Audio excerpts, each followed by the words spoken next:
Miss Lisa. Welcome to Mata music centre. അപ്പോൾ ഇന്ന് നമ്മൾ എടുക്കുന്നത് എ മേജർ സ്കെയിൽ. അപ്പോൾ എ മേജർ സ്കെയിൽ എടുക്കുമ്പോൾ പന്തുവരാളി രാഗം കിട്ടും. നമുക്ക് പന്തുവരാളി രാഗത്തിൽ ഒരു പാട്ട് പിടിച്ചു നോക്കാം. കഴിഞ്ഞ ക്ലാസ്സിൽ അത് പ്രാക്ടീസ് ചെയ്തല്ലോ അല്ലേ? നമ്മൾ ഏതായിരുന്നു എടുത്ത തോടി രാഗം. അപ്പോൾ ഇന്ന് നമ്മൾ എ മേജർ സ്കെയിലിൽ പന്തുവരാളി രാഗത്തിൽ ഒരു പഴയ പാട്ട് നമുക്ക് പ്രാക്ടീസ് ചെയ്യാം. അപ്പോൾ എ മേജർ സ്കെയിലിൻ്റെ സ്കെയിൽ എടുക്കുമ്പോൾ ഇവിടുന്ന് ഇവിടം വരെ വരും കേട്ടോ മക്കളെ. ഇത് കണ്ടോ, A A B C sharp, പിന്നെ D E F sharp, G sharp, A. ഇതാണ് എൻ്റെ ഫിംഗറിങ്. അപ്പൊ ഇതാണ് എ മേജർ സ്കെയിലിന്റെ നോട്ട്. ലെഫ്റ്റ് എടുക്കുമ്പോൾ ഇങ്ങനെ എടുക്കും.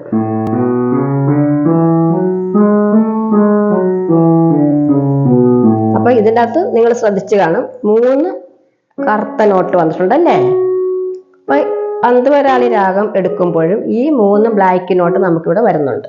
അതെങ്ങനെയാന്ന് പറഞ്ഞാൽ, പക്ഷേ പ്രത്യേകം ശ്രദ്ധിക്കുക, നിങ്ങൾ എയിലല്ല ഏറ്റവും എടുക്കുമ്പോൾ ഇത് വരുന്നത് കൊണ്ടാണ് മിസ്സിങ് എന്ന് നിങ്ങൾക്ക് ഈസി ആയിട്ട് മനസ്സിലാകാൻ വേണ്ടി പറയുന്നതാണ് കേട്ടോ.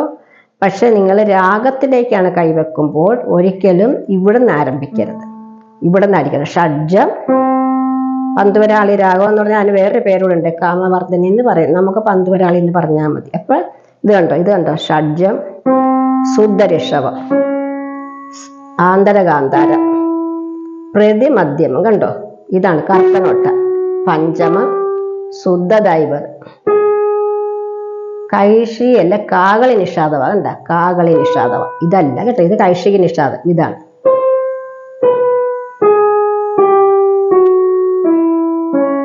കണ്ട, ഇങ്ങനെയാണ് പോകുന്നത്. അപ്പൊ ഈ 3 കറുത്ത ബ്ലാക്ക് നോട്ട് വന്നിട്ടുള്ളത് കൊണ്ടാണ് മിസ് പറഞ്ഞത് എ മേജർ സ്കെയിൽ എടുത്താൽ നമുക്ക് പന്തുവരാളി രാഗം കിട്ടുമെന്ന് പറഞ്ഞതിന്റെ കാരണം അതാ. അപ്പം നമുക്ക് വന്ന് ഒരു പാട്ട് ഇതിനകത്ത് മിസ് പഴയ പാട്ടാണ് കേട്ടോ, അമിതാഭ് ബച്ചൻ്റെ ഒരു പാട്ട്, ഓ സാത്തിര എന്നുള്ള പാട്ട്. ഞാൻ അതിൻ്റെ ഒരു കുറച്ച് ഭാഗങ്ങൾ എങ്ങനെ പിടിക്കാമെന്ന് നോക്കണം. നിങ്ങൾ എപ്പോഴും ശ്രദ്ധിക്കേണ്ടത്, ഇത്രയും സ്വരത്തിലാണ് നിങ്ങൾ എടുക്കുന്നതെങ്കിൽ ഈ രാഗത്തിൽ നിന്ന് ഈ പാട്ട് ഒരിക്കലും മാറിപ്പോകത്തില്ല. ഈ പാട്ട് ശുദ്ധമായിട്ട് ഈ രാഗത്തിൽ തന്നെയാണ് നിൽക്കുന്നത് കേട്ടോ. ഇത് കണ്ടോ ഓ ഓ ഓ സാത്തിരേ എന്താ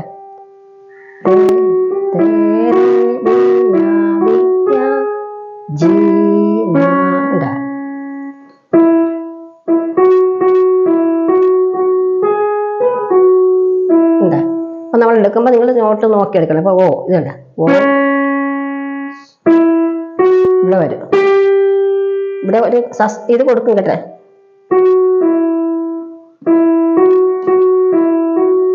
എന്താ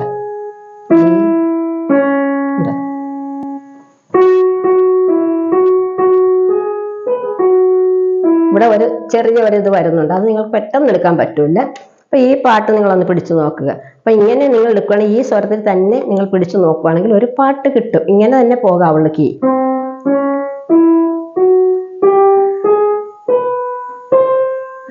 ആ കേൾക്കുമ്പോൾ തന്നെ നിങ്ങൾക്ക് ഒരു ഇത് തോന്നത്തില്ലേ? ഇങ്ങനെയാണ് രാഗത്തിൽ കൂടി പിടിച്ച് പാട്ടെടുക്കുന്നത്. ഇപ്പൊ സ്കെയിലാണ് പഠിക്കുന്നതെങ്കിൽ ആദ്യം സ്കെയിൽ കാണിച്ചല്ലോ. അപ്പൊ കുറച്ച് പേർക്കെല്ലാം രാഗം മനസ്സിലാക്കാൻ വേണ്ടിയാണ് ഞാൻ ഇങ്ങനെ പറഞ്ഞു തരുന്നത് കേട്ടോ. അപ്പൊ നമുക്ക് ബോർഡിൽ ഞാൻ സ്കെയിൽ ചെയ്തിട്ടുണ്ട്, അതെങ്ങനെയാന്ന് നോക്കാം. A major scale. അപ്പൊ എ മേജർ സ്കെയിലിന് മിസ് പറഞ്ഞായിരുന്നു 3 ഷാർപ്പ് വരുമെന്ന്. കണ്ടോ, അപ്പൊ ഈ 3 ഷാർപ്പ് കൂടി ഇട്ടിരിക്കുന്നത് കണ്ടോ.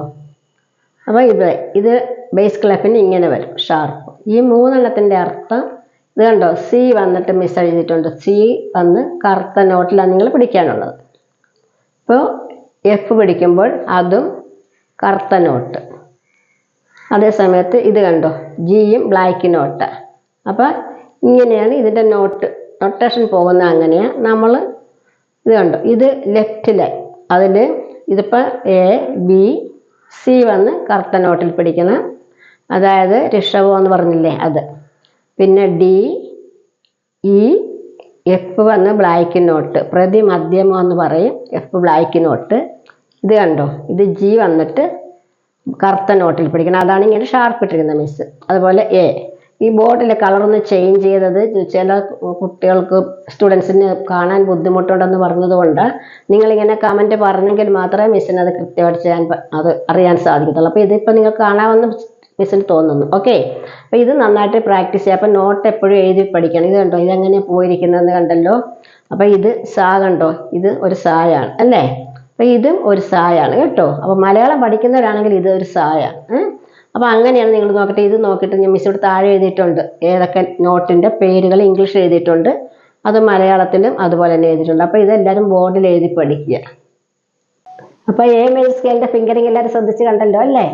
അപ്പോൾ എല്ലാവരും നന്നായിട്ട് പ്രാക്ടീസ് ചെയ്യുക. പിന്നെ ബോർഡിൽ എഴുതിയത് എല്ലാവരും ബുക്കിൽ എഴുതി പഠിക്കണം. ഓക്കെ, അപ്പോൾ നമുക്ക് അടുത്ത ക്ലാസ്സിൽ കാണാം. അതുവരെ മിസ് വിട പറയുകയാണ്. സബ്സ്ക്രൈബ് ചെയ്യുക, ഷെയർ ചെയ്യുക, കമൻറ്റ് ചെയ്യുക. ബൈ.